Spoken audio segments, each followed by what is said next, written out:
చూడండి ఫ్రెండ్స్, ఇదేంటి మంగళవారమే చనిపోయిన రోజు నా భర్త అవుతేని 3వ నెలండి ఇప్పుడు.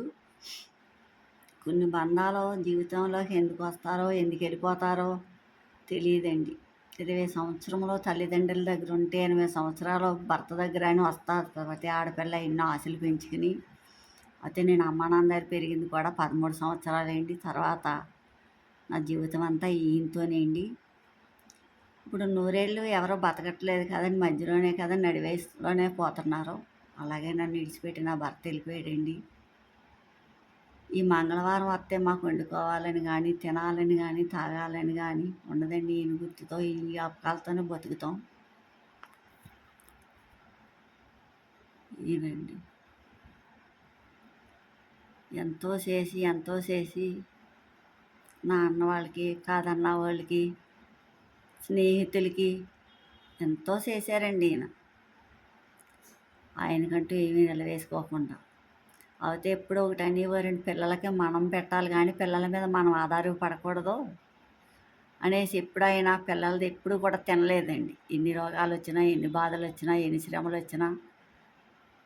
నా భర్తకండి 4 సంవత్సరాల క్రితం షుగర్ ఎక్కువైపోయి తలకొచ్చిందండి. ఆసుపత్రికి తీసుకెళ్తే ఏంటమ్మా ఎలా ఊరుకున్నారో, తలలో ఆయనకి గడ్డ కట్టిందన్నారు. గబగబా వేరే చోట తీసుకెళ్తేనేమో ఒక చోట కాదు 4, 5 చోట్ల ఆయనకి తలలో గడ్డ కట్టిందన్నారు.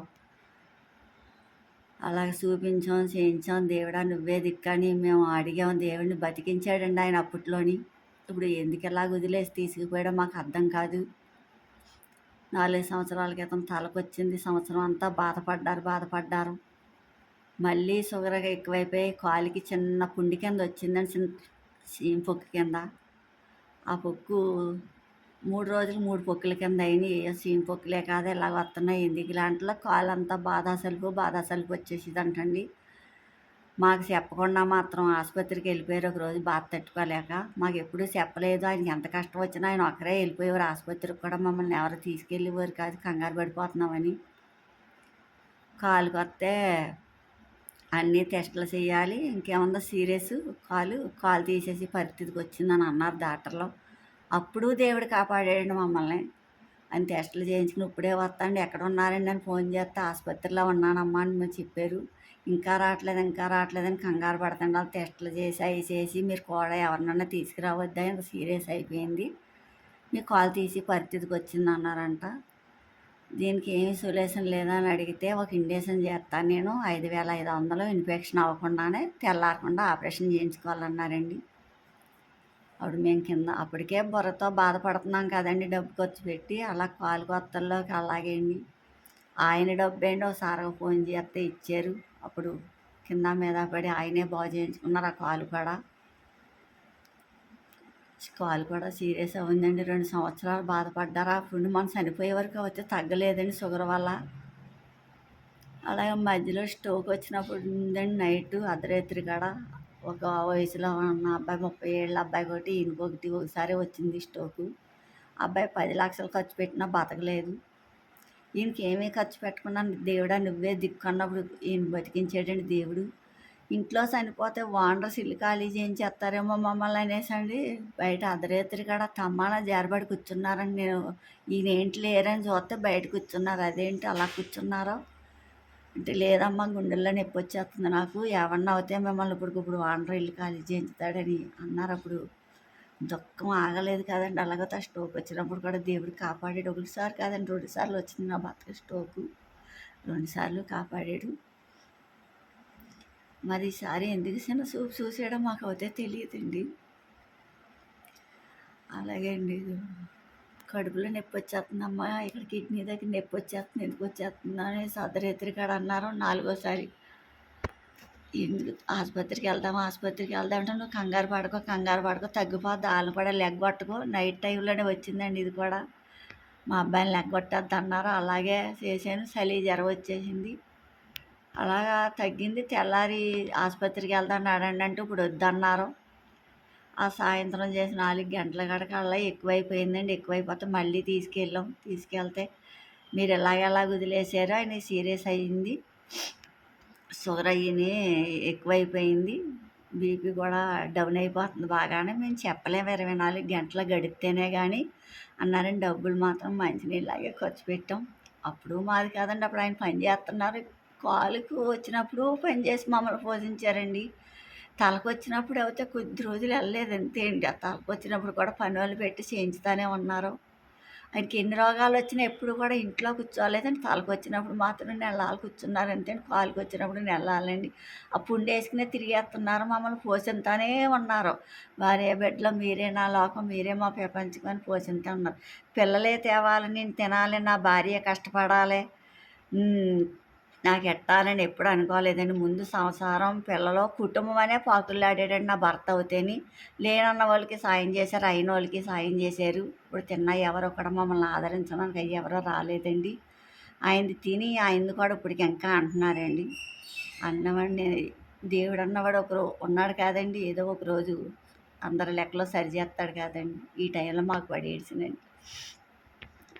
అలాగని తీసుకెళ్తే అప్పటికప్పుడు చాలా డబ్బు అయిపోతుంది ప్రైవేట్లోని బాగానే. ఏమొచ్చినా మేము పెద్ద ఆసుపత్రికి, గవర్నమెంట్ ఆసుపత్రికి ఎప్పుడు వెళ్ళలేదండి. ఆయనకి ఎన్ని రోగాలు వచ్చినా వెంటనే చూపిస్తానే ఉన్నాం, చేస్తానే ఉన్నాం. ఈ రోగం మొత్తంలోకి ఆయన కొత్త పని వచ్చేదండి. ఎప్పుడు ఈ 4 సంవత్సరాల నుంచి కూడా ఆ డబ్బు తీయడం, ఖర్చు పెట్టడం ఆయనకి అలా జరిగింది ఇన్నాళ్ళలోనే. ఈయనకి అప్పటికప్పుడే 1,20,000 అయింది బిల్లు. వెళ్ళిపోతామంటున్నారు కదా అనేసి ఆయన ఎదురుకుండా మాట్లాడుకున్నారంటండి డాక్టర్లు.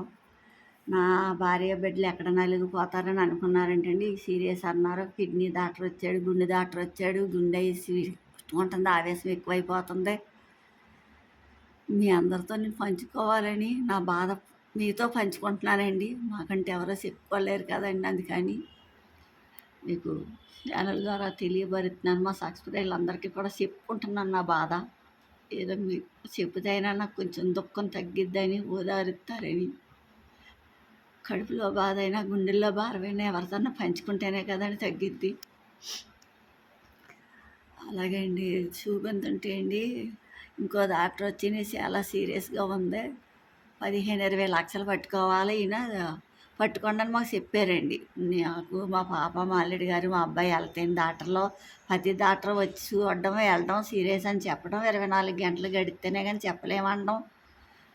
మీరు డయాలసిస్ జరిగిద్ది, రోజుకి 1,50,000, జనంలో 100కో 1,00,000కో వస్తుందంటండి. 24 గంటలు మిషన్ మీద ఉండాలంట. అయ్యి బాబు, ఇప్పటికి ఇన్ని బాధలతో బాధపడుతున్నారు. 24 గంటలు డయాలసిస్ అంటే ఆయన ఇంకేం ఉండదు, దాని మీదే పోతారు. 15-20 లక్షలు అంటే మా చేతిలో సిల్లుగా అవ్వలేదు. ఎక్కడి నుంచి తెచ్చి పెట్టాలని ఆలోచించుకుంటున్నా. ఎవరిని అడిగినా అంత ఎవరో. ఊళ్ళో ఇల్లు అమ్మకాన పెట్టినప్పుడు ఇప్పుడు డబ్బు రాదు. ఏం చేయాలని ఆలోచిస్తుంటే నా భర్తనికి ఐసీయూలోకి వెళ్ళానండి చూద్దామని. కళ్ళు తుడుచుకుంటాను. వెళ్తే, అమ్మ లక్ష్మి నన్ను ఇంటికి తీసుకుపోండి, ఇక్కడే ఉంచితే బాడీని తీసుకెళ్తారు మీరు, లేకపోతే నన్ను తీసుకెళ్ళరు అనేసి అన్నారు.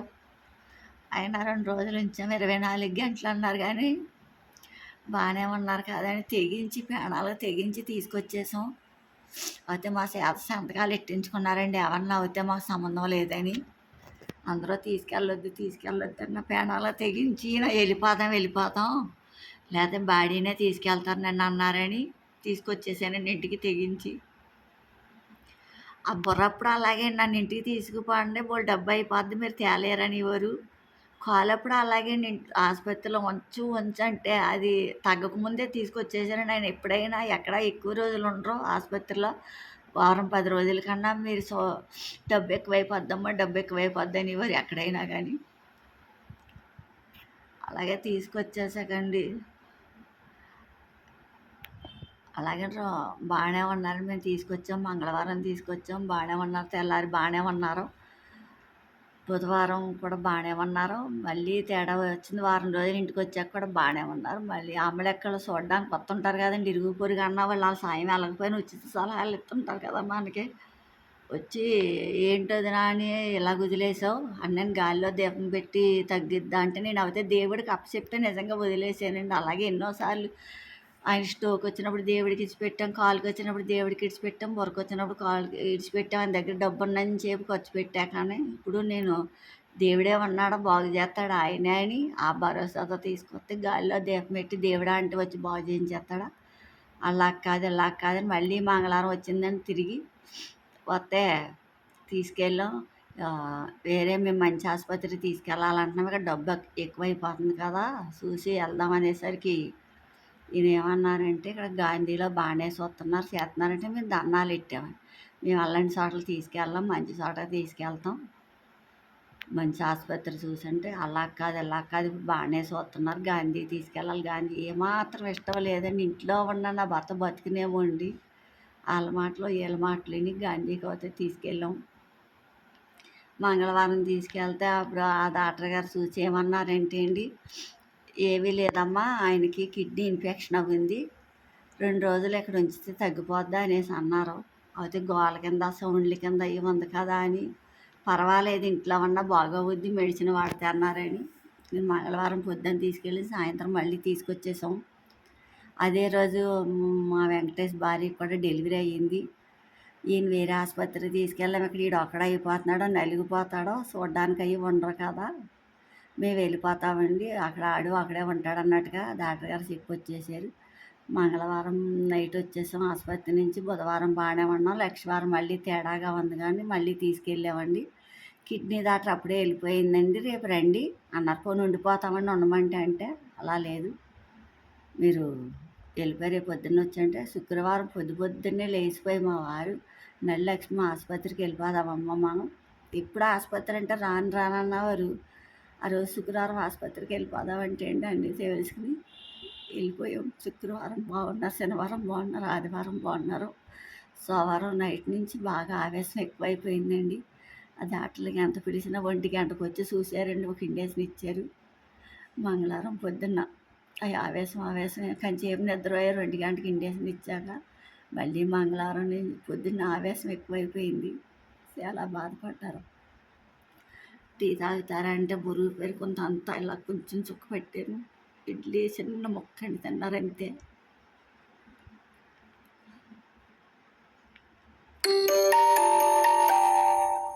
ఆయన అంత బాధపడండి. మంగళవారం 12:30 1 గంటలోపు ప్రాణం విడిచిపెట్టేశారు. మేమైతే సరిగ్గా టైం చూసుకోలేదండి, డెత్ సర్టిఫికెట్లో అయితే 1 గంట అసలు వచ్చింది. అయితే ఇంకా వేళ ఒక స్టోవ్లాగా వచ్చేసినట్టు వచ్చేసిందండి. ముందు 3 సార్లు కోత కింద వచ్చింది దీనికి, 4 బయటికి తీసేశారు. తీసేస్తే నేను 4 ఏమో లోనకి గెంటాను. లోనకి గెంటే ఇంకా చనిపోయారంటే ఇంకా డాక్టర్లు మీరు పట్టించుకోలేదు, మీరు చూడలేదని గొడవ పెట్టాలని కానీ చనిపోయాడు అని ఏడాలని కానీ ఏమో అనుకోవట్లేదని నేను బాగా షాక్కి గురైపోయాను. అక్కడ ఏం జరుగుతున్నదో కూడా నాకు తెలియట్లేదు. అలాగే ఇంటికి వచ్చేసాం. అక్కడ జరిగేది తెలియదు, ఇంటికి ఎలా వచ్చింది కూడా తెలియదు. అంబులెన్స్లో తీసుకొస్తుంటే మా వెంకటేష్ ఫ్రెండ్ ప్రసాద్ అని ఉంటాడండి, అబ్బాయి నన్ను అంబులెన్స్ దగ్గర పరుగులు వచ్చి నా తల గుంట్లు తెచ్చుకుని లోన తీసుకొచ్చాడు. అప్పుడు నాకు అర్థం అవ్వట్లేదు, అసలు వచ్చి చనిపోయాడు కదా అని అందరూ ఏడుస్తుంటే ఎందుకు ప్రసాద్ డాడీని బతికించలేకపోయారు మీరు, డాడీ అమ్మాయి అని అంటాడండి ఆ పిల్లడు కూడా అని అడుగుతున్నాం. ఈయన జీవితంలో ఇంత ఘోరం జరిగింది, నన్ను ఎలా ఇడిచిపెట్టి వెళ్ళిపోతారు అని అవుతే నేను అనుకోలేదండి. సగం వయసుకి ప్రతి ఒక్కరికి 100 అయిపోయినాయి, సగం వయసులోనే చనిపోతున్నారు. అయ్యో పాపం అని ఎవరన్నా పోతుంటే, అటువంటిది ఇప్పుడు ఈయన చనిపోయారండి భూమి మీద లేకుండా. భర్త మేనత్త కొడుకు నాకు బావ కూడానండి ఈయన. మాకు శుక్రవారం వచ్చిన శుక్రవారం ఆసుపత్రికి తీసుకెళ్ళాం కదా, మంగళవారం చనిపోయారు కదా అని అవుతే మేము బాధపడుతూనే ఉంటాం. శుక్రవారం మంగళవారం ఏడుస్తూనే ఉంటామండి. కొంతమంది 4-5 లక్షలు ఖర్చు పెడితే బతుకుని కదా, ఖర్చు పెట్టలేదని 4 సంవత్సరాల నుంచి ఆయన డబ్బు ఆయనే ఖర్చు పెట్టుకున్నారు, తింటున్నారు, చేస్తున్నారు. ఈ అన్నయ్య ఎవరో కూడా మాకు 10 పైసలు ఎట్టలేదు కానివ్వండి, ఉచిత సలహాలు మాత్రం ఇచ్చారు మాకు. అలాంటి మనిషి, గట్టి మనిషి చనిపోయారు. చెప్పడానికి ఎన్నైనా చెప్తారండి. బిడ్డలు ఎంత ఏడుస్తున్నారో, నా భర్త లేక నేను ఎంత ఏడుతున్నానో వాళ్ళకి తెలియదు కదండి. ఉంటే ఎవరు కూడా చంపేసుకోవాలని అనుకోరు కదండి. ఏదోలా బతికించుకోవాలని నా భర్త ఆసుపత్రిలోకి వెళ్ళడానికి లక్షలు ఖర్చు పెట్టడానికి ఇష్టపడలేదు. ఎంతోమంది అన్నారండి. అదే నా పిల్లలు అవుతేనా 5-6 లక్షలు ఖర్చు పెట్టేసి నీ పలంగానే నీ పిల్లలు చంపేసుకున్నారు, నా పిల్లలు అయితే కాపాడుకున్నాను వేసి కొంతమంది అడిగారండి. అవునండి, నా పిల్లలు దశమంతులు దశ అయిన వాళ్ళు కనుక ఖర్చు పెట్టుకుంటారు. నా పిల్లలు దరిద్ర కొట్టోళ్ళు కనుక చంపేసుకున్నారండి. అంతే కదా, నీకు అంతే అనుకోవాలి కదా. ఇంకా ఇంకా మాకు పడి ఇప్పుడు తిన్నారా అని కానీ, ఉన్నారా అని కానీ, ఏం చేస్తున్నారని కానీ, కుటుంబం ఎలా గడుస్తుందో ఆయన ఉన్నప్పుడు అన్నీ తెచ్చి పాడేసేవాడు, మీకు ఏ లోటు లేకుండా. ఆయన చెబుతున్న వాళ్ళు ఎవరో కూడా నా గుమ్మం ఎక్కి ఒంగోలు తొంగి చూసింది లేదు కానివ్వండి. ఉచిత సలహాలు మాత్రం ఇస్తారు. ఆసుపత్రికి తీసుకెళ్దామన్న వాళ్ళు కూడా ఇప్పుడు నా గుమ్మ మొక్కలు తొక్కట్లేదండి నేను చనిపోయాకనే. తెల్లారకుండా సందడాడకుండా వచ్చేసి మరి ఆసుపత్రికి తీసుకెళ్దామని. ఈయన చనిపోయాక మాత్రం వచ్చింది లేదు, పలకరించింది లేదు మమ్మల్ని. చాలా భర్తను కోల్పోయిన ఆడదానికి దుఃఖం ఎలా ఉందో తెలిసి అందులోకి తాగేసి వచ్చో, తిరిగేసి వచ్చో, తిట్టో కొట్టో చేస్తాయండి. మనకు ఆ బాధ తెలియదు.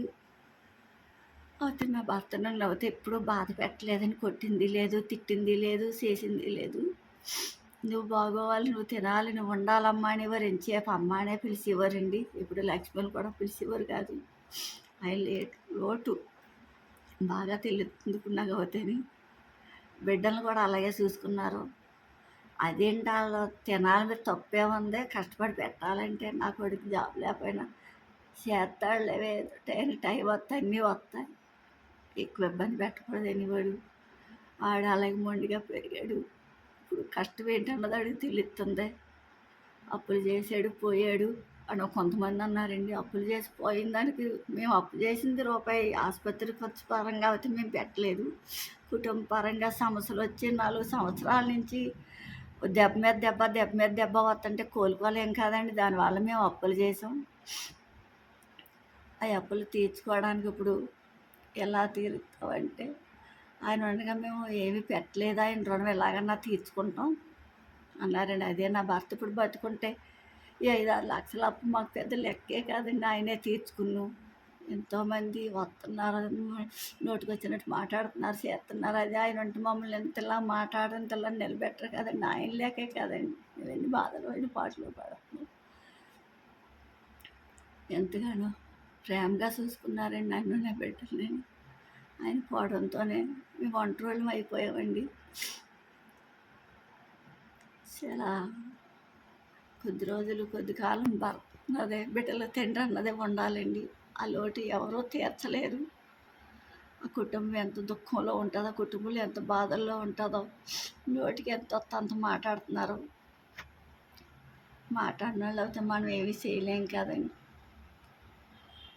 దేవుడు అన్నవాడు ఉంటే ఒక రోజు అంటూ ఉంటే కనుకండి మాట్లాడిన వాళ్ళకి దేవుడే బుద్ధి చెప్తాడని అనుకున్నాను. అలాగని ఈ మధ్య నాకు దేవుడి మీద కూడా నమ్మకం పోయింది. నా భర్త పోయాక అన్నిటికీ కాపాడాడు.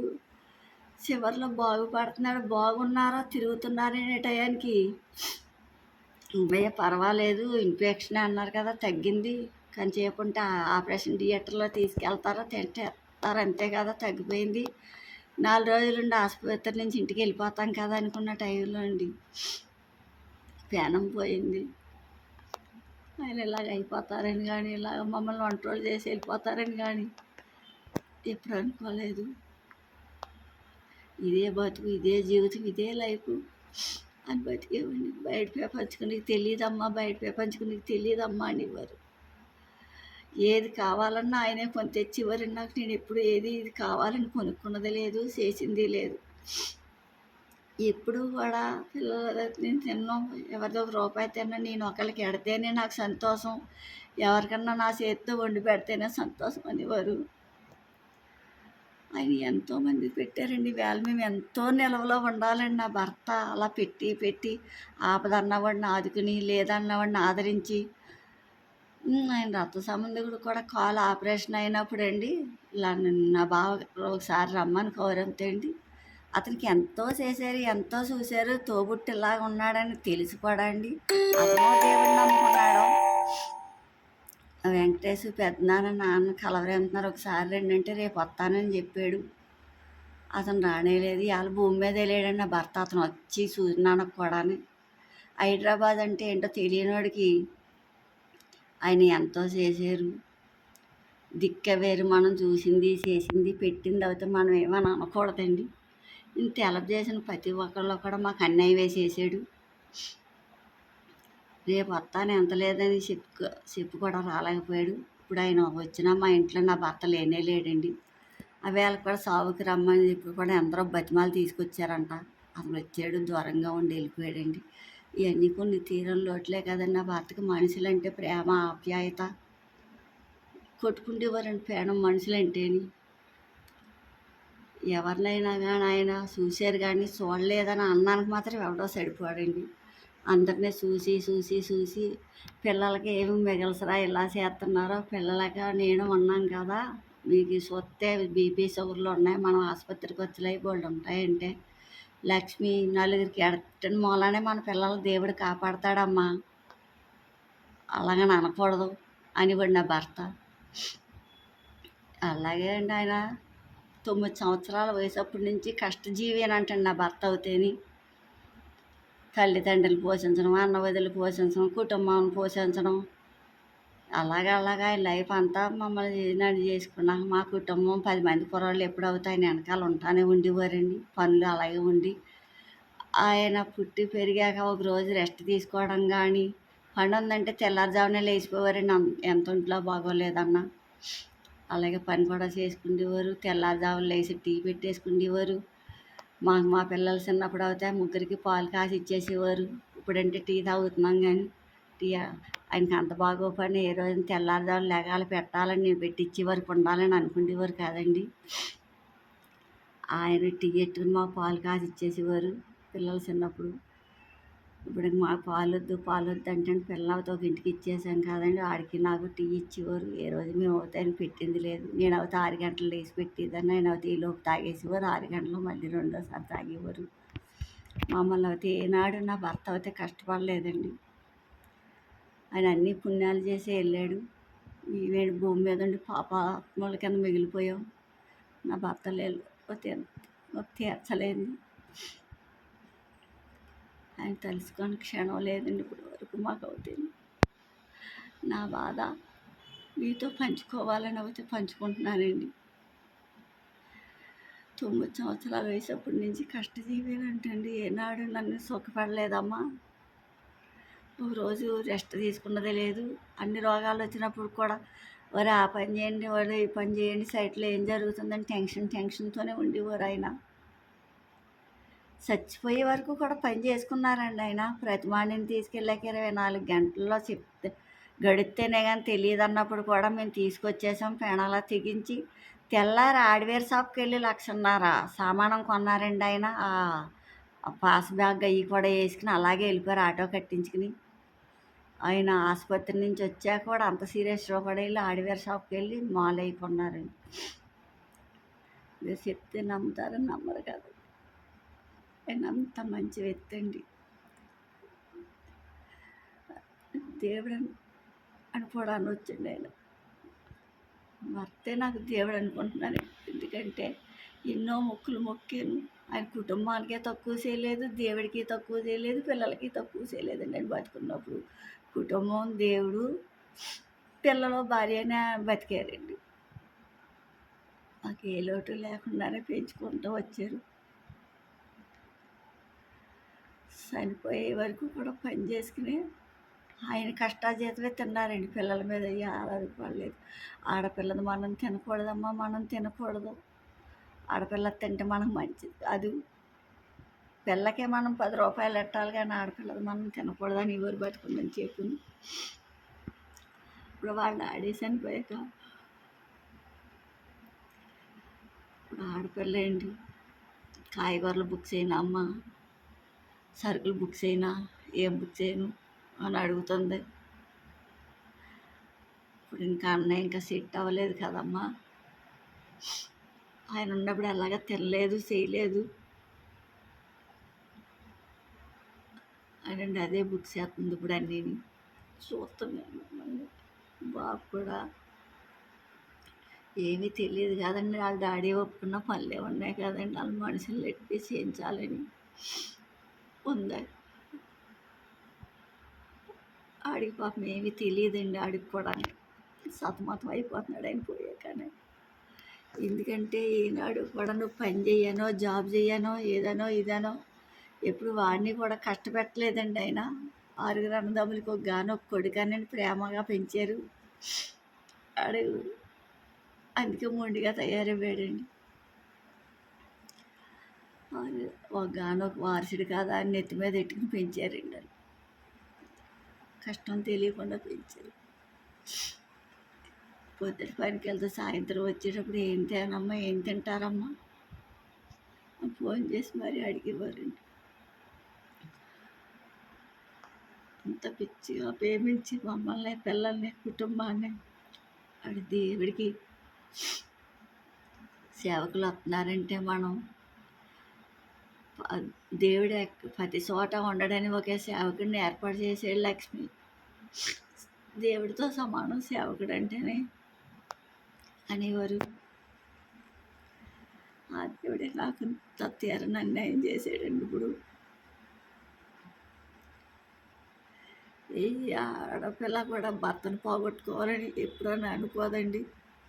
కొంతమంది ఎడుతుంటే ఆయనతో నువ్వు వచ్చావా, నీతో ఆయన వచ్చాడా, విడివిడిగానే వచ్చారు కదా, మర్చిపోవాలి, జ్ఞాపకం చేసుకోకూడదు, ధైర్యంగా ఉండాలని చెప్తున్నారండి. ఏడుస్తున్నానని వాళ్ళు చెప్తారు, ఎందుకంటే ఏడుస్తూ ఉంటాను కదా, అలాగే తెలుసండి నేను ఎంత బాగా చూసుకునేవారో, ఎంత బాగా చేసేవారో.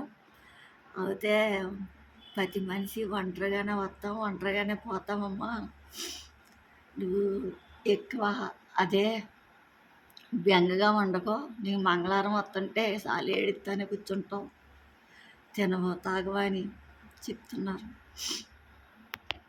శుక్రవారం తీసుకెళ్ళాం, శుక్రవారం వచ్చిన ఆసుపత్రి తీసుకెళ్ళాం కదా అని గుర్తొస్తుంది, మంగళవారం వస్తే ప్రాణం పోయింది కదా అని గుర్తొస్తుంది. మా బతుకులో తద్దంతరం ఇంకా ఇలా వదిలేసి వయసు నిండక ముందే 100 ఏళ్ళు నిండిపోయినట్టు తిరిగి రాని లోకాలకు అవుతున్న భర్త వెళ్ళిపోయాడు. ఆయన ఆత్మ ఎక్కడున్నా శాంతించాలని కోరుకుంటున్నానండి. సరే ఫ్రెండ్స్, ఉంటాను.